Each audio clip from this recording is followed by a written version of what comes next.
नमस्कार, मैं जुम्मन निर्मल की खबरों में सबसे पहले डालते हैं नजर आज के मुख्य समाचारों पर। डीएपी खाद के लिए मारामारी, पूरा दिन लाइन में लगने के बावजूद भी लौट रहे खाली हाथ। शुक्रवार को 2 जगह हुआ हंगामा। अब फिर बंदियों से मिल सकेंगे परिजन, मित्र और अधिवक्ता। महानिदेशक और महानिरीक्षक कारागार राजस्थान जयपुर ने जारी किए आदेश। जीपीएफ और एसआई ऋण की राशि अटकने पर कर्मचारी वर्ग में रोष, कर्मचारी ने सहायक निरीक्षक को भेजा ज्ञापन। शहीद भगत सिंह चौक के बाद भारत माता चौक की बदलेगी सूरत। वेलकम टू हटिया नगरी का सेल्फी पॉइंट बनाने का भी विचार। अब खबरें विस्तार से। प्रदेश के अन्य जिलों की भांति हनुमानगढ़ में भी डीएपी खाद के लिए मारामारी के हालात हैं। रोजाना विवाद की स्थिति पैदा हो रही है। कलेक्टर की अनियमितता पाए जाने पर लाइसेंस निरस्त करने संबंधी आदेशों के बाद भी दुकानदारों में खाद्य की कालाबाजारी करने के लिए डर नजर नहीं आ रहा। डीएपी खाद के लिए किसान अल सुबह से ही दुकानों के बाहर लाइनें लगा रहे हैं। पूरा दिन लाइन में लगने के बावजूद कुछ किसान डीएपी न मिलने पर खाली हाथ घरों को लौटने के लिए मजबूर हैं। डीएपी के बगैर खेतों में गेहूं सहित रबी सीजन की अन्य फसलों की बिजाई का कार्य तेजी से हो रहा है। उधर शुक्रवार को डीएपी खाद न मिलने पर जिला मुख्यालय पर 2 जगह हंगामा भी हो गया। जंक्शन धान मंडी में खाद लेने आए लाइन में लगे किसानों ने व्यापारियों पर पिछले दरवाजे से अपने चहेतों को डीएपी वितरण का आरोप लगाते हुए हंगामा कर दिया। मौके पर विरोध जता रहे मकासा निवासी गुरप्रीत सिंह का कहना था कि किसान अल सुबह से डीएपी खाद लेने के लिए लाइनों में लगे हुए हैं, लेकिन खाद नहीं मिल रही। जमींदार डीएपी खाद का स्टॉक कर रहे हैं। डीएपी ने मिलने से किसान परेशान हैं। वे गेहूं की बिजाई नहीं कर पा रहे। डीएपी से भरे ट्रक से मनमर्जी ने अपने चहेतों को बिना पर्ची डीएपी उपलब्ध करवा दी। डीएपी की करीब 90 थैले भरी पिकअप यहां से गई है। डीएपी वितरण में जमकर घपलेबाजी का आरोप लगाया गया, लेकिन जिम्मेवार अधिकारियों की ओर से किसानों की सुनवाई नहीं की जा रही। वहीं गांव नवा निवासी अमीन खान ने बताया कि वे 2 दिन से डीएपी न मिलने से परेशान है। गुरुवार को पूरा दिन लाइन में लगे रहे, लेकिन डीएपी खाद नहीं मिली। आज जब उनकी बारी आई तो कहा गया कि डीएपी का स्टॉक खत्म हो गया। जिला प्रशासन मुर्दाबाद, मुर्दाबाद, मुर्दाबाद। किसान मजदूर एकता जिंदाबाद, किसान मजदूर एकता जिंदाबाद, किसान मजदूर एकता जिंदाबाद, जिंदाबाद, जिंदाबाद, किसान मजदूर एकता जिंदाबाद, मजदूर एकता जिंदाबाद। किसान आए ਇਹਨਾਂ ਨੂੰ ਡੀਏਪੀ ਨਹੀਂ ਮਿਲੀ ਜਾਂਦੀ। ਇਹ ਜਿਹੜੇ ਜ਼ਮੀਂਦਾਰ ਹੈ ਸਟਾਕ ਕਰੀ ਜਾਂਦੇ ਆ। ਇਹ ਵਿਚਾਰੇ ਲੈਣਾ 'ਚ ਅਸੀਂ ਲੱਗੇ ਸੀ, ਸਾਨੂੰ ਡੀਏਪੀ ਨਹੀਂ ਮਿਲੀ। ਅਸੀਂ ਤੰਗ ਪਰੇਸ਼ਾਨ ਹੈ। ਕਣਕ ਬੀਜਣ ਨੂੰ ਅਸੀਂ ਬੈਠੇ ਆ। ਇੱਕ ਟਰੱਕ ਖੜਾ ਹੈ, ਇਹ ਮਨਮਰਜ਼ੀ ਨਾਲ ਲਾਉਂਦੇ ਆ, ਆਪਦੀ ਬੰਦਿਆਂ ਨੂੰ ਦੇਈ ਜਾਂਦੇ ਆ। ਅਸੀਂ ਬਹੁਤ ਪਰੇਸ਼ਾਨ ਆ, ਸਾਰੇ ਖੜੇ ਆ। ਤੁਸੀਂ ਦੇਖੋ ਇੱਥੇ ਇਹ ਲੈਣਾ 'ਚ 5 ਵਜੇ ਆਏ। ਅਸੀਂ ਸਵੇਰ ਦੇ ਸਦਿਆਂ ਦੀ ਪਰੇਸ਼ਾਨ ਭੁੱਖੇ ਇੱਥੇ ਖੜੇ ਆ, ਚਾਹ ਪਾਣੀ ਬਿਨਾਂ ਬੈਠੇ। ਇਹਨਾਂ ਨੇ ਬਿਨਾਂ ਤੋਂ ਅਪਰੂਵ ਕਰੇ 200-300 ਗੱਟਾ ਚਗਾਤਾ, ਬਾਕੀ ਟਰੱਕ 'ਚ ਗੱਟਾ ਪਿਆ। ਠੀਕ ਹੈ, ਅਸੀਂ ਬਹੁਤ ਪਰੇਸ਼ਾਨ ਹੈ। ਸਾਨੂੰ ਡੀਏਪੀ ਮਿਲਣੀ ਚਾਹੀਦੀ ਹੈ। ਇਹ ਕਹਿੰਦੇ ਅਸੀਂ ਪਰਚੀਆਂ ਕੱਟਦੀਆਂ ਦੇਤੀਆਂ। ਕਈਆਂ ਨੂੰ ਪੁੱਛੋ ਕਹਿੰਦੇ ਸਾਡੇ ਕੋਲੇ ਪਰਚੀ ਨਹੀਂ, ਅਸੀਂ ਉਹੀ ਲੈ ਗਏ। ਪਿਕਅਪ ਭਰ ਕੇ ਗਈ, ਇੱਥੋਂ 80-90 ਗੱਟੇ ਉਹ 'ਚ ਗਏ ਹੈ। ਕੀ ਤਾਂ ਕੀ ਹਫਲੇਬਾਜੀ ਅਧਿਕਾਰੀਆਂ ਕੋਈ ਸੁਣਵਾਈ ਹੈ ਨਹੀਂ ਜੀ ਕਿਸਾਨ ਦੀ ਕਿੱਥੇ। गांव नवा 2 दिन से परेशान है। कल सारा दिन तोड़ लाइन लगा रखी थी। उन्होंने जब हमारा नंबर आया उन्होंने काट दिया कि नहीं खत्म हो गए। आज आगे तो नंबर लगा रखा है, लाइन लगा रखी है और पीछे से उतार रहे हैं गट्टे। किस दुकान के पास जाते हैं वो ताला लगाया हुआ, कहते हमारे पास तो आया ही नहीं। पीछे आए हैं तो गट्टे उतार रहे हैं बगैर प्रूफ से। इतना जानते हैं, हमें परेशानी मत करो। इसी से निकली सेठ कहते हैं भी हमारे पास कोई गाड़ी नहीं आई, हमारे पास कोई डीएपी नहीं है। उधर दूसरी तरफ कुछ किसान प्रतिनिधियों ने श्री गंगानगर रेलवे फाटक के पास डीएपी खाद के थैलों से भरा एक ट्रक पकड़ा। किसान प्रतिनिधियों ने ट्रक में भरे 800 थैलों में से 300 थैले रास्ते में अन्यत्र जगह उतारने का आरोप लगाते हुए मौके पर हंगामा कर दिया। सूचना मिलने पर कृषि अधिकारी मौके पर पहुंचे। इस दौरान किसान प्रतिनिधि वैद मकासर का आरोप था कि जिला प्रशासन व कृषि विभाग ने अधिकारियों की मिली भगत से डीएपी खाद की कालाबाजारी की है। जरूरतमंद किसानों को डीएपी उपलब्ध नहीं हो रही। इस बारे में मैं ये कहना चाहूँगा, यहाँ का जो जिले का प्रशासन है, जिले का जो कृषि अधिकारी है दानाराम जी गोदारा, वो खुद मिलकर इन दुकानदारों से खुद करवा रहा है खाद को। हमने कल पता किया, एनएमएफएल का कल रैंक लगा हुआ था। उस रैंक के अंदर कम से कम 7000 बैग हनुमानगढ़ जंक्शन धान मंडी को मिले थे, बल्कि एक ही दुकान पे 400 गट्टे बटे। उसके बाद 6500-6600 गट्टा जो गायब हुआ है वो दानाराम जी के कारण ही हुआ है। और दानाराम जी से मेरी कल शाम को 7 बजे बात हुई थी।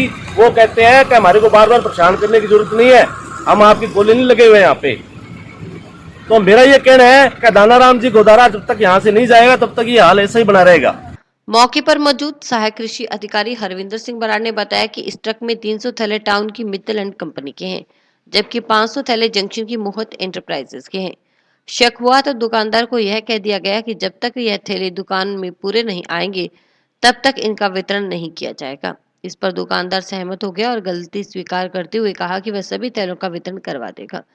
विभाग का भी प्रयास है कि डीएपी खाद लेने के लिए मंडी में आने वाला कोई भी किसान निराश न होकर जाए। ट्रक आया है, इसके अंदर आपको बता दूं 300 गट्टे तो मित्तलैंड कंपनी के हैं, टाउन के हैं, और 500 गट्टे जो है ये मोहित इंटरप्राइजेज के हैं। और इसके अंदर थोड़ा बहुत हमें शक हुआ तो उस दुकानदार को ये कह दिया कि जब तक ये गट्टे दुकान में पूरे नहीं आएंगे तब तक हम नहीं बंटाएंगे, और उस पर वो सहमत हो गया। ठीक है जी, मैं अपनी जो गलती की है तो वहाँ आके गट्टे सारे बंटवा देता हूँ। सर ये जो के हित के अंदर यही सोच रखा है कि कोई भी काश्तकार निराश न जाए, चाहे बेशक कम है तो कम खाद मिल जाए और तो खाद सभी को मिले। हमारा ये एक ही गैप चल रही है किसानों के हित के लिए। कोविड महामारी के संक्रमण से बचाव को दृष्टिगत रखते हुए बंद की गई जेलों में बंदियों के परिजनों, मित्रों और अधिवक्ताओं आदि की मुलाकात व्यवस्था पर एक बार फिर से शुरू कर दी गई है। इस संबंध में कारागार राजस्थान जयपुर के महानिदेशक और महानिरीक्षक भूपेंद्र कुमार की ओर से आदेश जारी किए गए। डिप्टी जेलर तत्सेन सिंह ढिल्लों ने बताया कि महानिदेशालय कारागार राजस्थान जयपुर कार्यालय के पूर्व आदेश के जरिए कोविड महामारी के संक्रमण से बचाव को दृष्टिगत रखते हुए बंदियों से परिजनों, मित्रों और अधिवक्ताओं आदि की मुलाकात व्यवस्था आपातकालीन परिस्थितियों को छोड़कर आगामी आदेशों तक बंद कर दी गई थी। कोविड संक्रमण का प्रभाव अभी तक पूर्ण रूप से समाप्त नहीं हुआ है। अब बंदियों से परिजनों, मित्रों व अधिवक्ताओं की 11 नवंबर से मुलाकात व्यवस्था पुनः प्रारंभ कर दी गई है। मुलाकात व्यवस्था के संबंध में जारी निर्देशों के तहत विचाराधीन बंदी की 15 दिवस में एक बार व दंडित बंदी की 1 माह में एक बार मुलाकात करवाई जाएगी। कोविड की दोनों वैक्सीन लगवाने वाले परिजन को ही मुलाकात की अनुमति होगी। इसके लिए मुलाकात के समय प्रमाण पत्र दिखाना अनिवार्य होगा। एक बार में बंदी से एक परिजन ही मिल सकेगा। मुलाकात का भी अधिकतम समय 15 मिनट रहेगा। मुलाकात कक्ष में आने वाले प्रत्येक बंदी व परिजन के लिए मास्क लगाना अनिवार्य होगा। डीजी साहब राजस्थान द्वारा जेल विभाग के पहले मुलाकात जैसे बंद थी वो कोरोना की वजह से वो उसको दूसरी बार चालू किया गया है। जैसे 15 दिन में एक आदमी एक बंदी से 15 दिन में एक बार मिल सकता है जिसके दोनों डोज लगी हो। और पहले जैसे VCR वगैरह वो वैसे ही चालू रहेगी जैसे पहले चल रही थी। इस तरह से जैसे जिस जगह मुलाकात होगी उस जगह सैनिटाइज किया जाएगा। मुलाकात के बाद जैसे दूसरा मुलाकात फिर करवाई जाएगी। बंदियों के लिए सुविधा यही है, पहले VC द्वारा मुलाकात करते थे वो भी चालू रहेगी, STD भी चालू रहेगी जी। इसी तरह से जो सुविधा पहले वाली वो वैसे ही चलेगी। और मुलाकात का जो DG साहब द्वारा आदेश किया गया है वो आदेश की पालना में कल से मुलाकात जारी रहेगी। जिला कारागृह पे मंगलवार, बुधवार, शनिवार, एतवार को मुलाकात 4 दिन हफ्ते में करवाई जाएगी। राज्य सरकार के अनेक विभागों के कर्मचारियों के वेतन से कटी GPF और SI ऋण की राशि के भुगतान को राज्य बीमा और सामान्य प्रावधायी निधि विभाग की ओर से अटका देने से कर्मचारी वर्ग में आक्रोश है। इस पर राजस्थान वाटर वर्क्स कर्मचारी संघ के प्रदेश महामंत्री अशोक भोगिया व प्रदेश वरिष्ठ उपाध्यक्ष विजय पारेख, जिलाध्यक्ष फूलचंद जी नागर, उपखंड अध्यक्ष रविंद्र शर्मा ने ऐतराज जताया है। कर्मचारियों ने सहायक निदेशक बीमा और प्रावधायी निधि विभाग के सहायक निदेशक को ज्ञापन भेजकर बताया कि कर्मचारियों के वेतन में प्रतिमाह GPF और SI मदों में एक निर्धारित राशि सभी विभागों की ओर से काटकर GPF और SI में जमा करवा दी जाती है। इस राशि में से कर्मचारी अपने सेवा काल में आवश्यकता अनुसार ऋण लेते रहते हैं, लेकिन पिछले 2 महीनों से GPF और SI विभाग ने ऑनलाइन सिस्टम परिवर्तन की आड़ में कर्मचारियों के ऋण भुगतान अटका रखे हैं। राजस्थान वाटर कर्मचारी संघ की ओर से हमारे के कर्मचारियों के बच्चों की शादी रख रखी है। बीमा विभाग के अंदर लोन के लिए अप्लाई के 2 महीने हो गए, अभी तक लोन पास नहीं हो रहा और कर्मचारियों के पास पैसा और है नहीं। हमारे कर्मचारी पैसा जमा कराते हैं और वो अभी तक हुआ नहीं है। अभी तक तो विभाग के अंदर जाते हैं, बीमा विभाग के अंदर का भी ऑनलाइन होगा, जल्द से जल्द करवाएं। मांग पत्र वो जयपुर में भी शासन सहायक निदेशक को भी भेज दिया हमने, लेटर मांग पत्र में दिया है और कोशिश यही रहेगी, भगवान से दुआ करेंगे भाई जल्दी करवाने की कोशिश करेंगे। नगर परिषद की ओर से शहर में करवाए जा रहे विकास कार्यों के बीच शहर में वर्षों पहले बने और धीरे धीरे अपना अस्तित्व खो रहे मुख्य चौक के जीर्णोद्धार का जिम्मा उठाया गया है। इसी कड़ी में पिछले दिनों जंक्शन के हृदय स्थल भगत सिंह चौक का लाखों रुपयों की कीमत से जीर्णोद्धार करवाने के बाद अब नगर परिषद की ओर से टाउन के भारत माता चौक का पुनर्निर्माण करवाने का जिम्मा उठाया गया है। करीब 15 लाख रुपए की लागत से भारत माता चौक का पुनर्निर्माण होगा। देखिए रिपोर्टर प्रदीप पाल की खास रिपोर्ट। भारत माता चौक के पुनर्निर्माण के साथ ही नगर परिषद की ओर से वेलकम टू भटनेर नगरी का सेल्फी पॉइंट बनाने का भी विचार किया जा रहा है। यहाँ पूर्व में बना पार्क भी हटेगा और चौक में भारत माता की सफेद संगमरमर की मूर्ति भी स्थापित की जाएगी। बाकायदा चौक के जीर्णोद्धार के तहत पूर्व में बने चौक व पार्क को हटाने का कार्य शुरू कर दिया गया है। सभापति गणेश राज बंसल ने बताया कि नगर परिषद की ओर से पूर्व में जंक्शन के हृदय स्थल पर स्थित शहीद भगत सिंह चौक का पुनर्निर्माण करवाया गया है। इसका लोकार्पण दीपावली की पूर्व संध्या पर किया गया। शहर के चौकों को सौंदर्यीकरण की आगामी कड़ी में अब टाउन के भारत माता चौक का पुनर्निर्माण करवाया जा रहा है। इसके लिए कार्यालय आदेश जारी हो चुके हैं। ठेकेदार एजेंसी की ओर से कार्य शुरू कर दिया गया है। करीब 50 लाख रुपए की लागत से चौक का पुनर्निर्माण करवाया जाएगा। चौक का निर्माण कार्य पूर्ण होने के बाद भारत माता की संगमरमर की प्रतिमा लगाई जाएगी। प्रतिमा का निर्माण भी करवाया जा रहा है। सभापति ने बताया कि चौक का सौंदर्यीकरण के अलावा यातायात शाखा को चौक के पास बत्ती लगाने के लिए भी लिखा गया है, क्योंकि यह व्यस्त तरह है। शहर का एंट्री पॉइंट है, यहाँ हर समय हादसा होने की आशंका बनी रहती है। पूर्व में शहीद भगत सिंह जी का चौक का निर्माण पूरा करके लोकार्पण माननीय विधायक द्वारा कर दिया गया है। अब नगर परिषद द्वारा टाउन में जो भारत माता चौक है उसका नव निर्माण किया जा रहा है। ठेकेदार एजेंसी के द्वारा कार्य स्टार्ट कर दिया गया है। कुल 50 लाख रुपए की लागत से कार्यादेश जारी किया गया है। उसके निर्माण होने के पश्चात भारत माता की फोटो जो अलग संगमरमर की बन के आएगी उसको निर्मित करवा कर लगवाया जाएगा। इसमें चौक के सौंदर्यीकरण के अलावा ट्रैफिक डिपार्टमेंट को लिखा गया है, क्योंकि ये तिराहा है और इसमें एक्सीडेंट की भी संभावना बढ़ रहती है, इसलिए यहाँ पर बत्ती लगाए जाने का भी प्रयास किए जाएंगे।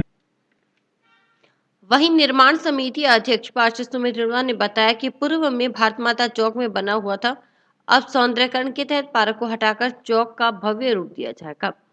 इसमें रथ के ऊपर बैठी सफेद संगमरमर की भारत माता की मूर्ति स्थापित की जाएगी। भारत माता चौक के पास से रावतसर जंक्शन व सतीपुरा की तरफ 3 मार्ग निकलते हैं। यहाँ व्यवस्थाएं सुचारू रखने के लिए शहर में पहली बार बत्ती सिस्टम की व्यवस्था यातायात शाखा की सहयोग से करवाई जाएगी। रणवा ने बताया कि जंक्शन में शहीद भगत सिंह चौक के नजदीक बनाए गए सेल्फी पॉइंट की तरह भारत माता चौक के पास भी वेलकम टू भटनेर नगरी का सेल्फी पॉइंट बनाने का विचार किया जा रहा है, ताकि चौक की सुंदरता में 4 चांद लगे।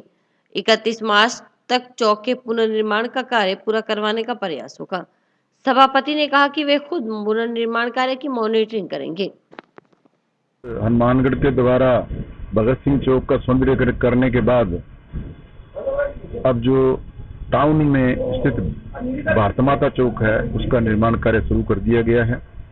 करीब 45 से लेकर 50 लाख की लागत में वो चौक तैयार होगा। वहां से जो पार्क वगैरह हैं वो हटा के उस वहां एक चौक को ही भव्य रूप दिया जाएगा, जिसमें व्हाइट संगमरमर की माता की मूर्ति रथ के ऊपर बैठी हुई की लगाई जाएगी। और जो कि तिराया है और एक बड़ा रोड है जो शहर में आता है, शहर से लोग जाते हैं, ये टाउन और कोला का जो रोड है, और उधर से जंक्शन की जो रोड आती है उसके लिए ट्रैफिक व्यवस्था सुचारू रहे। वहाँ हमारा ये मन है भी रेड लाइट बत्तियां का जो है वो प्रयोग भी पहली दफा वहाँ शहर में किया जाएगा। 2.5 माह की मासूम बच्ची को 19,000 रुपए में बेचने का मामला सामने आया है। माता पिता ने बच्ची वापस दिलवाने के लिए बाल कल्याण समिति अध्यक्ष से गुहार लगाई है। इस संबंध में दंपति ने शुक्रवार को बाल कल्याण समिति अध्यक्ष को प्रार्थना पत्र सौंपा।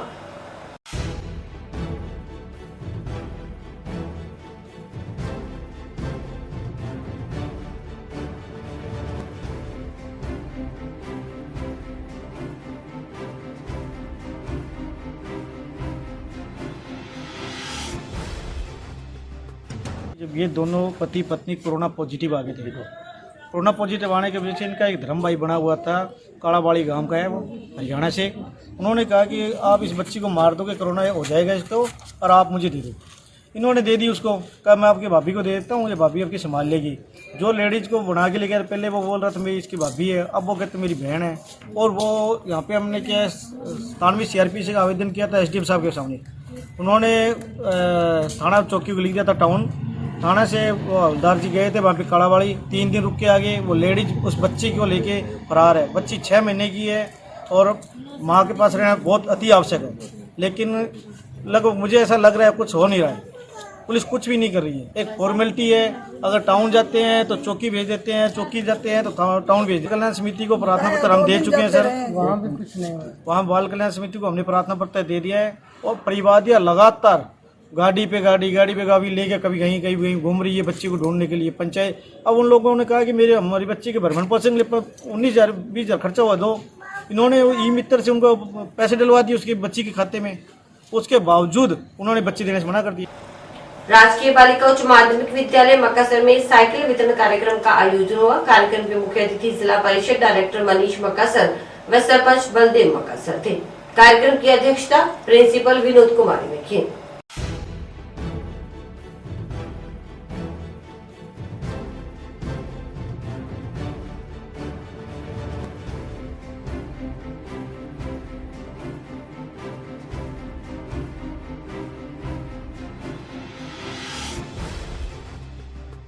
सरबजीत है, मैं कक्षा 9 में पढ़ती हूँ। मेरे विद्यालय का नाम राजकीय उच्च बालिका माध्यमिक विद्यालय है। मैं 5 किलोमीटर दूर से आती हूँ और मुझे सरकार ने साइकिल दी है, इसलिए मेरे घर वाले मुझे पहले कभी कभी आने नहीं देते थे। अब मैं साइकिल की सहायता से मैं स्कूल से घर और घर से स्कूल जा सकती हूँ। उच्च माध्यमिक विद्यालय मक्कासर में 91 साइकिलें वितरित की गई है। ये निःशुल्क साइकिल वितरण योजना के तहत राज्य सरकार के द्वारा चलाई गई स्कीम है, जिससे बच्चों को काफी फायदा हो रहा है। कई बच्चे जो बिल्कुल ही आना ही नहीं चाहते थे क्योंकि उनका काफी दूर पड़ता था घर, तो उन बच्चों को काफी सहयोग मिला है इससे। बच्चे रेगुलर हुए हैं इससे, और प्लस इसका एक फायदा ये भी मिला है कि बच्चे अब स्कूल में टिकने लगे हैं, मतलब उनका मन भी करता है आने का। सबसे बड़ी समस्या बच्चों के लिए घरों से आने के लिए, क्योंकि 4-4, 5-5 किलोमीटर दूर बच्चों को स्कूल में आना पड़ता है।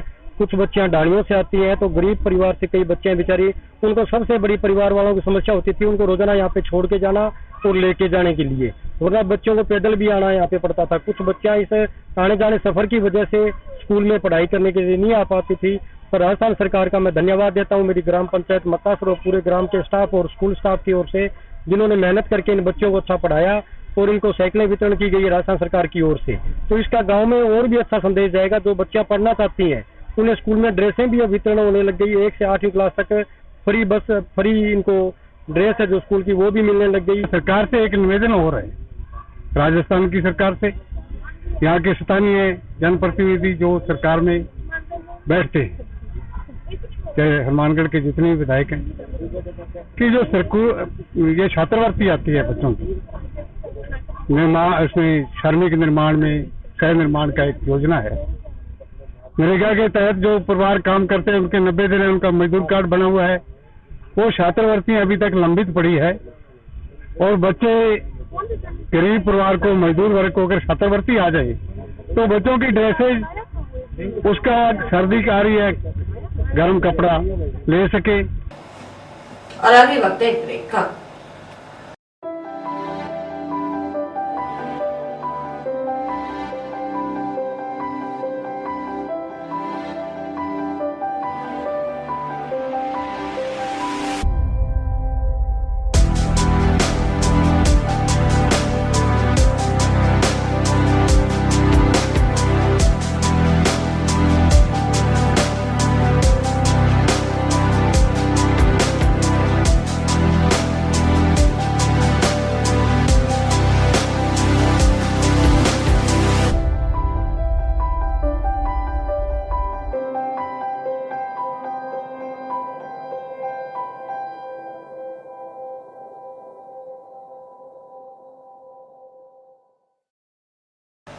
कोरोना काल के चलते 2 साल के अंतराल के बाद इस साल फिर सर्दी का मौसम आते ही जंक्शन क्षेत्र में तिब्बती रेफ्यूजी मार्केट सज गई है।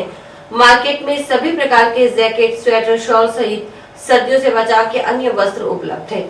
तिब्बती मार्केट सजने के साथ ही सर्दी से बचाव के कपड़े खरीदने वाले ग्राहकों की मार्केट में भीड़ उमड़ना शुरू हो गई है। पूर्व में तिब्बती मार्केट जंक्शन में संगरिया रोड पर लगता था, लेकिन इस बार यह मार्केट गांधीनगर में कल्याण भूमि के पास लगाने की मंजूरी प्रशासन की ओर से दी गई है। तिब्बती मार्केट के दुकानदारों ने बताया कि वे यहां 15 फरवरी 2022 तक दुकानें लगाएंगे। वे यहां करीब 16 से 17 सालों से दुकानें लगा रहे हैं। कोरोना काल और लॉकडाउन के चलते पिछले 2 साल से मार्केट नहीं लगा। इस बार दोबारा मार्केट लगने से उनमें खुशी है। सर्दी की मार्केट है, यहाँ जैकेट, स्वेटर, विंटर के जो सामान है वो मिलते हैं, शॉल वगैरह। लहासा तिब्बतन रिफ्यूजी मार्केट है, पहले संगरिया रोड में लगता था, अब इस साल यहाँ पे लगा है कल्याण भूमि के पास। और ये हमारा फरवरी 15 तारीख तक रहेगा ये सेल। यहाँ लगाते हुए कम से कम 16-17 साल हो गए। रिहायशी कॉलोनी में बिना स्वीकृति मोबाइल टावर लगाने का आरोप लगाते हुए मोहल्ले वासियों ने गुरुवार रात्रि को हंगामा कर दिया। इस संबंध में मोहल्ले वासियों की ओर से शुक्रवार को टाउन पुलिस थाना में प्रार्थना पत्र भी सौंपकर मोबाइल टावर लगवाने के कार्य रुकवाने की मांग की गई।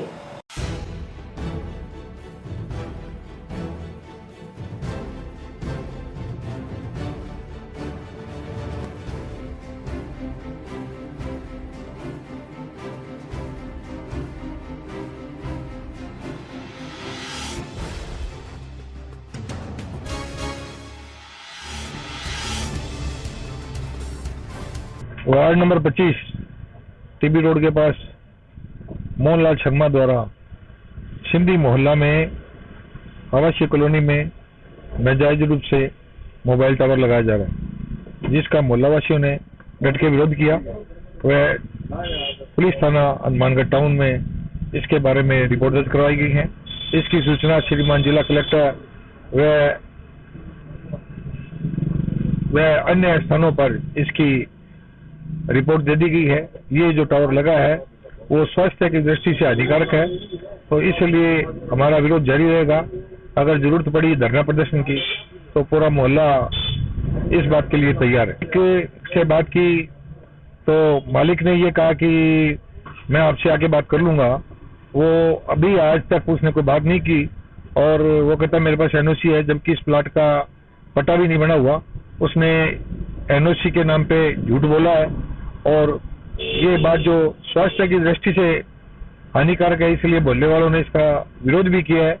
और अब हम इसको जहां तक संभव हुआ हम इसको जहां तक हमारे इस पे जो कोर्ट में हमें जाना पड़ा तो हम जाएंगे। ये है कि आवासीय कॉलोनी में जो पीडब्ल्यूडी की रोड है उसके आसपास 50 मीटर तक कोई टावर नहीं लगा सकता, वो नियम विरुद्ध लगा हुआ है। तो हमारी कोशिश यही है कि इसको रोका जाए। गवर्नमेंट की जो पॉलिसी है वो ये टावरों वाली जो है, जिसमें इसके परिणाम दुष्परिणाम हम देख चुके हैं। जहां जहां टावर लगे हुए हैं वहां परिंदे जो हैं वो जिंदा नहीं बचे, तो जब परिंदा नहीं बचे तो जो जनमानस है वो कैसे बचेगा। यूनियन बैंक ऑफ इंडिया के स्थापना दिवस पर शुक्रवार को ग्राम पंचायत 2 के एनजे शाखा में कार्यक्रम आयोजित किया गया। कार्यक्रम में ग्राम पंचायत 2 के एनजे सरपंच चिमनी देवी और पंचायत मकासर सरपंच बलदेव सिंह ने अतिथियों के रूप में शिरकत की। इस मौके पर शाखा प्रबंधक व स्टाफ सदस्य मौजूद रहे।